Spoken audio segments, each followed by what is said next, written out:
Buenas noches. Vamos a tener el retiro correspondiente al mes de agosto. No me gusta que se pase un mes sin tener el retiro, porque nos hace, creo, que mucho bien, mucho bien. Aunque cuando lo hacemos los jueves, siempre más cortito que un sábado, pero por lo menos seguimos cada mes teniendo el retiro. Bien, después del Sermón de la Montaña de Jesús, en el Evangelio de San Mateo se nos presentan 10 milagros. Hoy lo vamos a leer ahora porque es muy cortito, lo podemos leer y así nos situamos. Vamos a leer un Evangelio que lo leímos no hace mucho, me parece que fue en el mes de julio, y lo meditamos un poquito en una hora santa. Es la semana 13 del tiempo ordinario, ese jueves, y es el Evangelio en el cual descienden a un paralítico por el tejado y Jesús lo cura.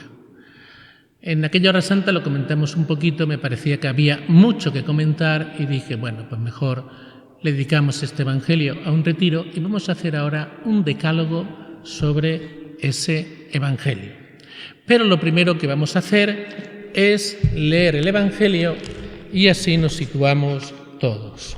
Vamos a leer la versión de San Mateo de este Evangelio. Dice así: En aquel tiempo subió Jesús a una barca, cruzó a la otra orilla y fue a su ciudad. Le presentaron un paralítico acostado en una camilla. Viendo la fe que tenían, dijo al paralítico: «Ánimo, hijo, tus pecados están perdonados». Algunos de los letrados se dijeron: «Este blasfema». Jesús, sabiendo lo que pensaban, les dijo: «¿Por qué pensáis mal? ¿Qué es más fácil, decir tus pecados están perdonados o decir levántate y anda? Pues para que veáis que el Hijo del Hombre tiene potestad en la tierra para perdonar pecados», dijo dirigiéndose al paralítico: «Ponte en pie, coge tu camilla y vete a tu casa». Se puso en pie y se fue a su casa. Al ver esto, la gente quedó sobrecogida y alababa a Dios, que da a los hombres tal potestad. Bien, pues vamos a meditar este Evangelio, como he dicho, en 10 puntos. Me gusta los decálogos, dividirlo en puntos, porque así nos van quedando ideas claras, y cuando esas ideas nos quedan claras tenemos más posibilidades después de vivirlas, de aplicarlas a la vida. Primer punto de este decálogo: la auténtica amistad. Nos hemos dado cuenta que en este Evangelio,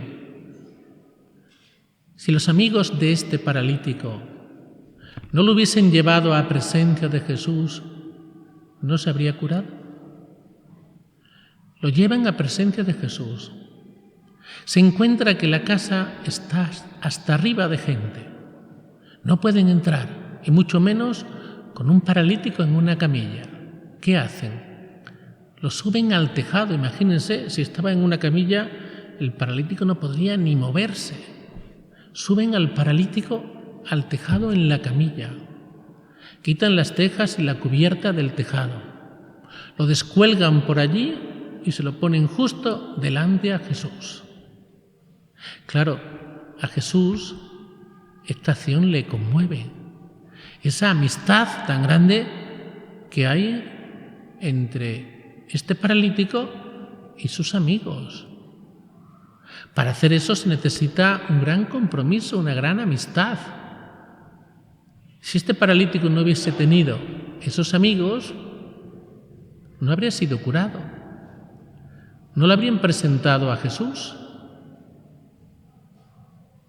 Y también amistad por parte del paralítico hacia sus amigos, porque para dejarse hacer todo lo que le hicieron, subirlo arriba al tejado y todo eso, mucho tendría que confiar este paralítico en sus amigos.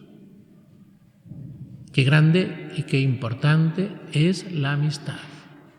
Decían los filósofos clásicos que necesitamos tener amigos para ser felices. Eso decían los filósofos clásicos, pero esa misma idea también la habrá repetir el gran filósofo y teólogo Santo Tomás. Santo Tomás también va a decir lo mismo, que para ser felices necesitamos amigos. Qué importante son los amigos en nuestra vida. Pero las amistades tenemos que cuidarlas y mucho, mucho. No se trata solamente, que también se trata de eso, de compartir momentos en común, sino lo importante de la amistad es hacerse uno con el otro. Como decimos en las bodas, aquí lo mismo, en las alegrías y en las penas, en la salud y en la enfermedad. Hacernos uno con el otro. Que todo lo suyo es también mío, lo bueno y lo malo. Esos son los auténticos amigos. Cuando los momentos difíciles permanecen ahí, no solamente esos amigos que te rodean y están contigo en los momentos fáciles y sobre todo en los momentos de éxito. El buen amigo está también en los momentos de éxito, pero también en los momentos difíciles. Pues bien, que nos quedemos con eso. Que si este paralítico no hubiese tenido amigos, no habría podido presentarse ante Jesús y Jesús no lo había curado. Un signo importante de que una amistad es buena, una amistad es auténtica, es cuando esa amistad nos lleva a Dios. Ese siempre es un signo de una buena amistad y de una gran amistad. Segundo punto, la facilidad de perdonar. Esa facilidad tan grande para perdonar, ¿quién la tiene? La tiene Jesús. A nosotros nos cuesta perdonar, pero si hubiese más perdón en el mundo, no habría guerras, no habría armas, no habría rencores, no habría peleas, no habría discusiones, no dejaríamos de hablarnos. Qué importante es el perdón. Y con qué facilidad perdona Jesús. Ánimo, hijo, tus pecados quedan perdonados. Y me diréis, bueno, ahí no iba nada con él, no le afectaba nada y era fácil perdonar. Sí, ¿y en la cruz? Cuando te están matando, ahí también perdona Jesús. Y con facilidad. Hasta los disculpa en la cruz. Padre, perdónalos porque no saben lo que hacen. Y este es el ejemplo que nos da Jesús. Y Jesús también nos pide a nosotros los cristianos que tengamos esa facilidad y esa prontitud para perdonar. De hecho, el primer mártir, San Esteban, que viene en la Biblia, también perdona igual que Jesús. ¿Y cuántos cristianos, gracias al ejemplo de Jesús, perdonamos? Que si no tuviésemos ese ejemplo de Jesús, nos costaría muchísimo perdonar, muchísimo. El creer en Jesús, el seguir su ejemplo y sus enseñanzas, nos anima a todos a perdonar. Y perdonamos mucho más que si no creyésemos. Que tal vez algunas veces no perdonamos lo suficiente, bueno, pero ya el hecho de creer en Jesús y seguir sus enseñanzas, esto nos anima a perdonar. Y no nos podemos hacer ni idea lo que eso contribuye a mejorar el mundo. Cada vez que perdonamos, estamos construyendo un mundo, no digo mejor, digo mucho mejor. Es importantísimo el perdón. Y ahí Jesús nos da un gran ejemplo, la facilidad que Él tiene para perdonar. Además, esta es la misión que nos ha encomendado. En Lucas 24:47 nos dice Jesús: predicar el arrepentimiento y el perdón de los pecados a todas las naciones. Nos lo da como una misión. El perdón. Qué importante es el perdón. Tercer punto. Tus pecados te son perdonados. En este gesto que hace Jesús, lo vamos viendo a lo largo de la meditación de este Evangelio, que tiene una importancia grandísima este Evangelio. No nos quedemos solamente en el hecho del milagro, en el hecho de la curación de este paralítico. Hay muchas cosas detrás de esta curación. Por ejemplo, hay una acción profética. Ese milagro, esa curación de Jesús de este paralítico, quiere decir que el reino de Dios ha llegado, que el reino de Dios está entre nosotros, porque Jesús, Dios, está entre nosotros. Dios ha venido a este mundo. Los contemporáneos de Jesús todavía no se habían enterado, la mayoría de esto. Veían a Jesús como un hombre normal. Y para Jesús manifestar que el reino de Dios ha llegado, hace esa acción profética. Cura a este paralítico. O sea, detrás no solamente está la curación de este paralítico, sino que Dios ha venido a este mundo, que Dios está entre nosotros, que el reino de Dios ha llegado al mundo. Para que vean el mensaje que hay detrás, que el reino de Dios ha llegado a este mundo, que no solamente ha curado a esta persona que se moriría a los pocos años, sino el gran mensaje que nos está lanzando hoy Jesús es que Dios está entre nosotros. Porque un milagro solamente lo puede hacer Dios. Y con la realización de ese milagro el Señor nos está diciendo: yo estoy con vosotros, el reino de Dios ha llegado, la salvación ha llegado a la humanidad. El mensaje que nos transmite ahí Jesús es grandísimo. Cuarto punto. Dice Jesús: para que veáis. Y lo recalca. Es importantísima esa expresión de Jesús. Para que veáis. El perdón de los pecados es un hecho, aunque Jesús le dijo allí al paralítico: tus pecados están perdonados, antes de curarlo, tus pecados están perdonados, eso no se puede constatar externamente. ¿Cómo se puede probar que a ese paralítico se le han perdonado los pecados? Se le habían perdonado, pero ¿cómo se puede demostrar eso? ¿Cómo se puede constatar eso? No se puede de ninguna manera. No se puede. Y entonces Jesús dice: pues para que veáis que el Hijo del Hombre tiene potestad para perdonar los pecados, a ti te lo digo, coge tu camilla y echa a andar. Pero nos damos cuenta ahí del significado para que veáis. O sea, ahí lo que se nos está diciendo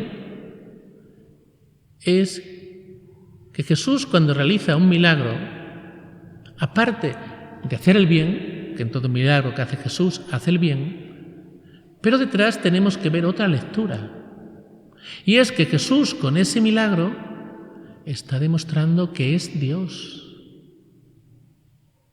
que el reino de Dios ha llegado a este mundo, que nos ha llegado la salvación, porque un milagro solamente lo puede hacer Dios. Los pecados no se pueden constatar, pero la curación de ese paralítico, sí. La curación del paralítico, sí, se puede constatar. Y entonces Jesús dice, para que veáis. Esto lo podíamos aplicar a todos los milagros de Jesús, pero es que en este Jesús lo dice expresamente, para que veáis que tengo el poder de perdonar los pecados. Podría haberlo dicho de otra manera, para que veáis que soy Dios, para que veáis que el reino de Dios ha llegado a este mundo, para que veáis que ha llegado la salvación. Allí te lo digo, coge tu camilla, levántate y échate a andar, para que veáis. Ahí Dios nos muestra su poder, y un poder en beneficio nuestro. De hecho, al paralítico le hace dos cosas buenas. Le perdona los pecados y lo cura. El poder de Jesús no es para lucirse. Él siempre huyó de cualquier lucimiento. El poder de Dios, que tanto rezamos en las oraciones colecta, Dios Todopoderoso, ese poder de Dios lo aplica para nosotros. Ese poder de Dios redunda siempre en beneficio nuestro. Quinto punto de este decálogo. La enfermedad asociada al pecado. En el pueblo de Israel, como en muchos pueblos antiguos, se asociaba la enfermedad al pecado. Esto lo vemos muy claro en un evangelio del ciego de nacimiento, que no vamos a comentar ahora. Ellos pensaban que cuando una persona tenía una enfermedad o tenía una desgracia, también se ve, por ejemplo, la torre de Siloé, también en el evangelio, ahí se ve la mentalidad que tenían en el pueblo de Israel. Por otra parte, era una mentalidad muy común en los pueblos antiguos. Ellos pensaban que eso se debía a que algo malo habían hecho. Él o sus padres. Y esa enfermedad, en este caso, esta parálisis de este hombre, era un castigo de Dios. Imagínense ustedes una persona que está en una camilla. No podía andar nada. Hoy día tenemos algunos medios todavía un poquito mejores. En aquella época todo era muy rústico. Una persona en una camilla que dependía de los demás, que no había los medios y la seguridad social y todo eso que tenemos hoy. Verse en esa situación que necesitaba de todos, con pocos medios. Y encima, que tenga esa conciencia de culpabilidad que algo malo ha hecho él o algo malo han hecho sus padres. Qué situación más difícil. Pero es que estaban convencidos. Pero es que estaban convencidos los demás y estaba convencido él. Porque era la mentalidad de la época. Y Jesús viene a romper esa mentalidad. Viene a tirar por tierra esa mentalidad. Que, por cierto, esa mentalidad todavía existe en muchos cristianos. Estamos todavía anclados en épocas pasadas y escuchamos frases como esta: yo no merezco esto. ¿Quién te ha dicho que lo merezcas? Es que si estás diciendo que lo mereces, es que te está castigando Dios porque algo malo has hecho. Te dicen también, ¿qué he hecho yo para merecer esto? En cambio, a los asesinos no les pasa nada y a mí sí. Porque ahí, en el trasfondo de esas ideas, de esas palabras, de esas frases, existe un poco esa mentalidad de que Dios castiga en este mundo por cosas que hemos hecho mal. Y no es así. Ese era otro de los pesos grandes que tenía este hombre, una conciencia grande de culpabilidad. Imagínense ustedes lo que es vivir con su parálisis en aquellos tiempos y además con esa gran conciencia de culpabilidad. Una situación dificilísima que el Señor se la arregla enseguida. Sexto punto de este decálogo. Ponte en pie, le dice al paralítico. Ponte en pie. Jesús no nos quiere por el suelo derrotados. Jesús nos quiere de pie. Y de rodillas, solo ante Él. Por eso, qué pena que los cristianos vayamos perdiendo esa actitud de adoración, el ponernos de rodillas en las iglesias. Ya sé que muchos no pueden, pero es que pasa lo mismo en un acontecimiento que la mayoría sea gente joven, por ejemplo, una boda. ¿Cuántos se ponen de rodillas? Si es que yo creo que nos da un poquito de vergüenza. Es que si me pongo de rodillas van a decir, mira qué piadosito, qué buenecito. Momento de la consagración, ver toda una iglesia puesta de rodillas, es impresionante, porque ese gesto solo lo hacemos ante Dios. Cuando tenemos misas con niños, por ejemplo, las misas del colegio, a los niños pequeños, ya a los de cuarto de la ESO, de los cursos mayores, ya otra cosa. Los niños pequeños no les cuesta nada ponerse de rodillas, aparte de por la edad, ¿no? Pero aparte de por eso, porque no les dan ningún reparo, no tienen respetos humanos, no tienen miedo al que dirán, que me llamen piadosito, ni nada de esas cosas. El Señor no nos quiere vernos derrotados, no nos quiere ver por el suelo. Pero de rodillas ante Él, sí, pero ante nadie más. El Señor no quiere que nos pongamos de rodillas ante los demás, pero ante Él sí, porque es un signo de adoración, es un signo de devoción. Séptimo punto. Ánimo, hijo.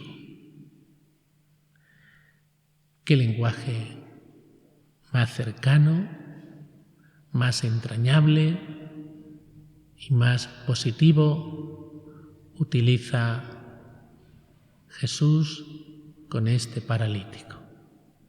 Ánimo, hijo. Le llama hijo a una persona que no conocía de nada. Pero Jesús, con esa gran capacidad de amor, ese amor que le salía por los poros, le dice eso. Ánimo, hijo, tus pecados te son perdonados. Ánimo, hijo. Con esas palabras lo anima. Este paralítico que tenía esa conciencia de pecador y que por eso estaba así, ¿qué sentiría este hombre cuando escucha esas palabras de Jesús? Ánimo, hijo, con ese cariño. ¿Qué sentiría este hombre? ¿Qué sentirán los demás cuando nosotros los tratamos con delicadeza, con cariño y con amor? Por eso,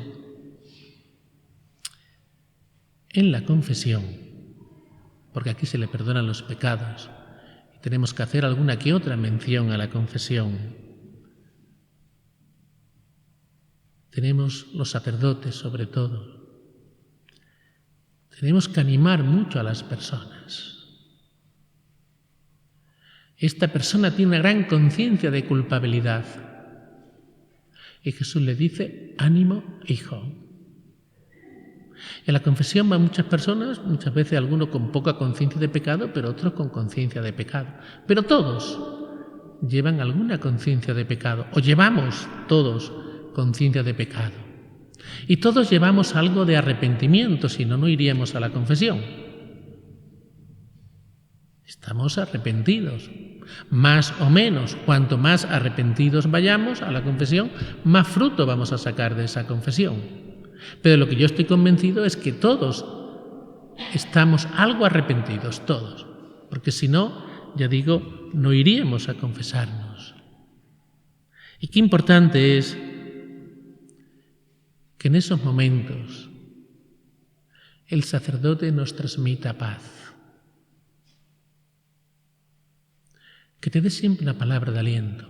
Y si no te da una palabra de aliento, por lo menos que no te cree conciencia de culpabilidad, ni te vayas mal de la confesión. No. Uno de una confesión tiene que salir siempre bien.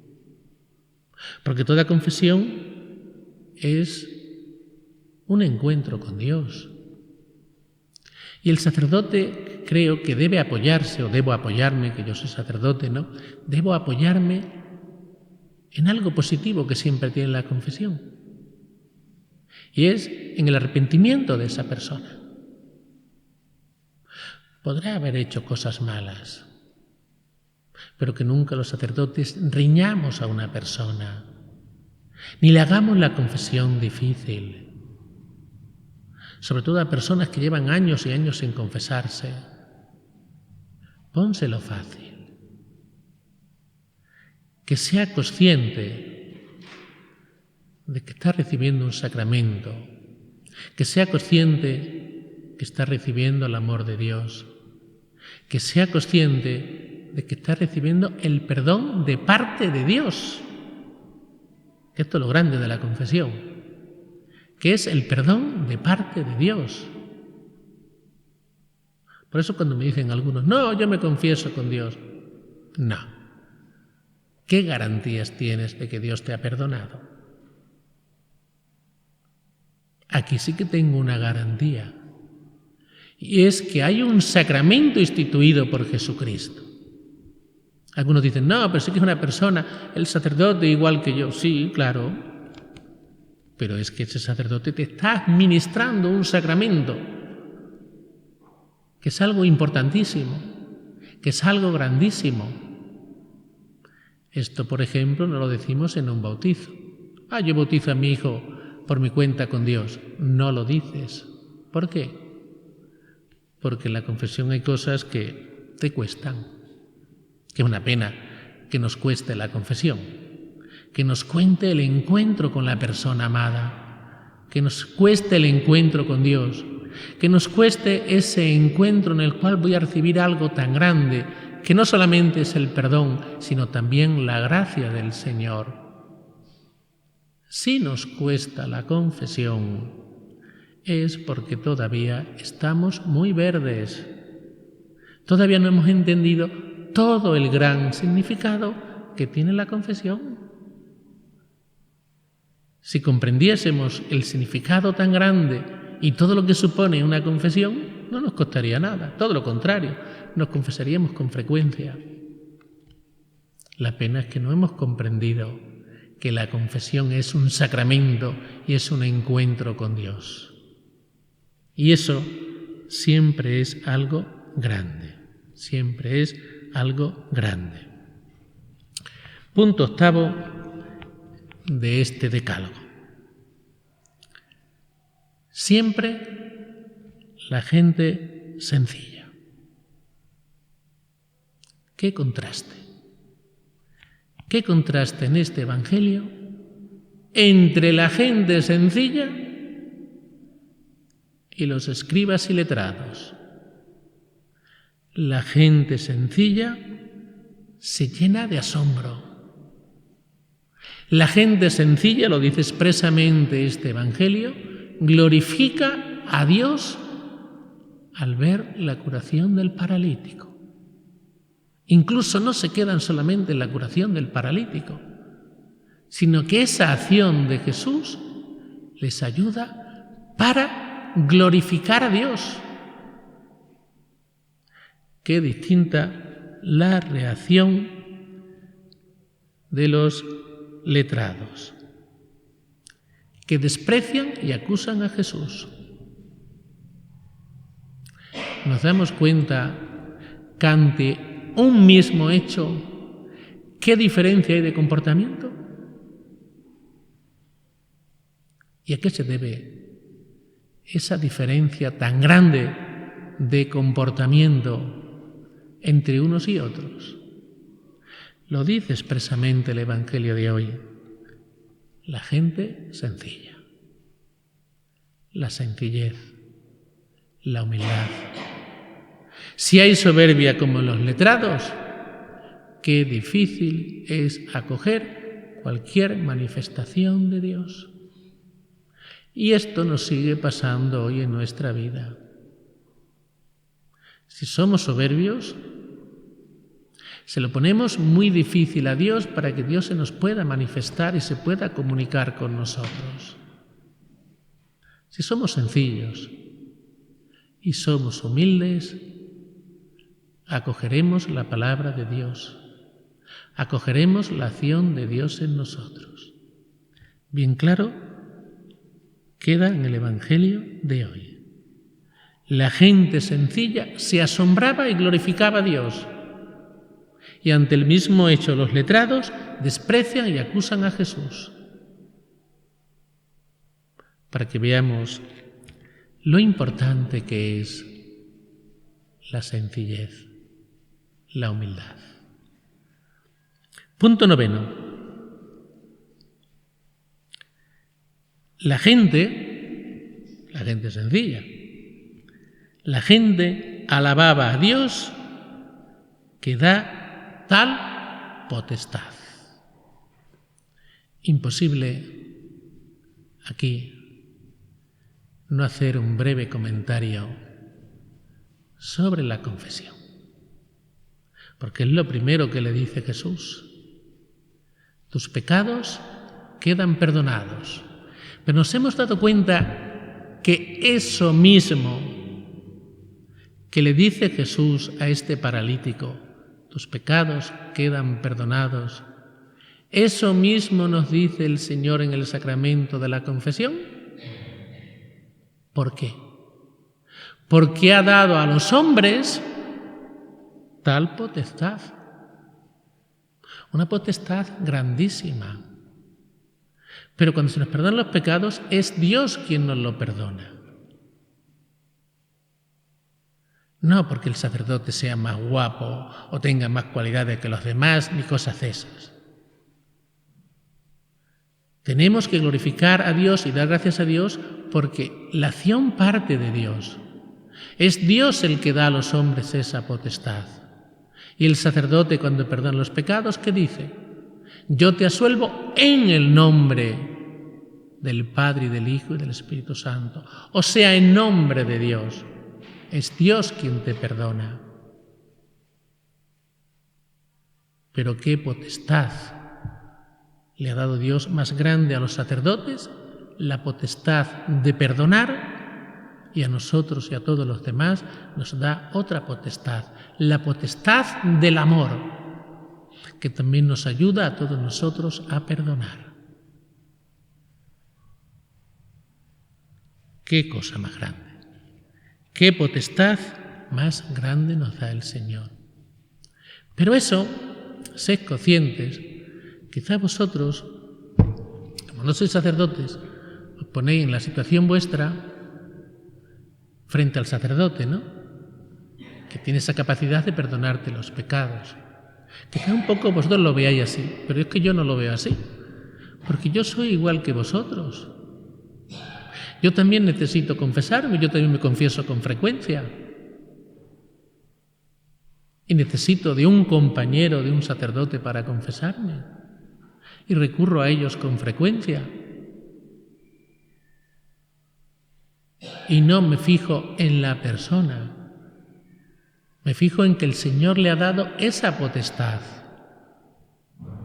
Y estoy convencido de que esa persona, cuando me perdona los pecados, me quedan perdonados. Y salgo de allí tranquilo. Y salgo de allí en paz. ¿Qué decimos los sacerdotes al final de la confesión. El Señor ha perdonado tus pecados. Vete en paz. Qué grande. Qué maravilla. Que podamos irnos con esa paz. Qué pena que este sacramento pues no sea lo suficientemente valorado, porque es algo grandísimo. Y hoy día pues no lo valoramos mucho. Es que nos da la posibilidad de vivir en gracia de Dios, que es lo más grande que nos puede pasar en la vida. Vivir unidos a Dios, en paz con Dios, en paz con los demás, eso significa estar en gracia. Estoy en paz con todo el mundo, con Dios, con los demás, con el mundo, con la creación, con todo. ¿Qué hay más grande que esto? Por eso la persona que muere en gracia se encuentra seguida con Dios en el cielo. ¿Por qué? Porque tiene lo más grande. Qué pena que esto no lo valoremos lo suficiente. Siempre me ha llamado mucho la atención, y de verdad que lo digo con todo el cariño del mundo, y ojalá me hiciese caso todo el mundo, ¿no? A mí me cuesta mucho entenderlo, ¿no? Personas que vienen todos los días a misa, todos los días, y no comulgan. Venir todos los días a misa y quedarte sin comulgar. Acude al sacramento de la confesión y acude después a esa comunión que es algo tan grande. Nos hemos centrado, porque así es el Evangelio, en la potestad del perdón de los pecados, pero también está la potestad de consagrar, de hacer presente a Dios en medio de nosotros, que ni la Virgen tenía esa potestad, y Dios se la ha concedido a los sacerdotes. Y vuelvo a repetir, todo en beneficio de su Iglesia. No es algo para el sacerdote, es para beneficio de la Iglesia. Otra potestad, el bautizar, ¿no es algo grande? Que una persona la hagas hijo de Dios. Todo eso son cosas grandísimas. La gente alababa a Dios que da tal potestad. Ojalá y todos nosotros también alabemos y demos gracias a Dios por esta potestad que ha concedido a la Iglesia. El sacramento de la confesión, la consagración, el sacramento del bautismo, el sacramento del matrimonio, ahora que estamos teniendo muchas bodas los sábados. Tenemos que dar gracias a Dios por esas potestades, que ya digo, son siempre en beneficio de su Iglesia, de las personas que formamos su Iglesia. Y décimo y último punto, seamos valientes. Seamos valientes. Son valientes los amigos del paralítico, que a pesar de todas las críticas que le pudieran decir, suben al tejado, valientes y audaces, suben al tejado, quitan las tejas, quitan la cubierta del tejado y bajan por allí al paralítico. Me imagino que al dueño de la casa no le hizo ni pizca de gracia. Imagínense allí cayendo los cascotes de las tejas, los palos y todo, ¿no? Que haría algo, vamos, sin duda ninguna, ¿no? Y ellos son valientes y audaces. Pero es que Jesús, en este Evangelio, nos da un gran ejemplo de valentía. Jesús sabía cómo iban a actuar los letrados que estaban allí. Jesús no se arredra. Jesús no se viene abajo. Sabía que iban a actuar contra él como jueces. Pensarían mal de él, rechazarían sus gestos. Pero Jesús, cuando se le presenta la oportunidad de hacer el bien, lo hace. Y nosotros,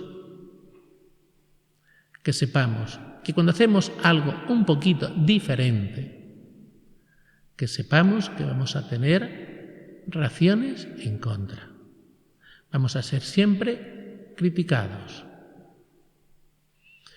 Si hacemos aquel consejo que nos daban en la mili, que no te lo decía nadie, pero entre los soldados reinaba ese consejo, ¿no? En la mili no destaques por ningún lado, pasa desapercibido. No es algo muy cristiano ese consejo. Porque si Dios te ha dado unas cualidades, demuéstralas, ponlas al servicio de los demás. Eso se decía para pasar por la mili de puntillas, ¿no? Sin implicarte, sin trabajar por los demás ni nada de eso. Pero si nosotros hacemos algo diferente, vamos a provocar reacciones en contra. A favor, pero también en contra. El que no hace nada especial, pues no va a recibir ni acciones ni a favor ni en contra. No se va a complicar la vida, en una palabra. Pero Jesús sí se complica la vida. Cura a esta persona, ¿por qué? Porque cree que tiene que curarlo. ¿Y qué se lleva?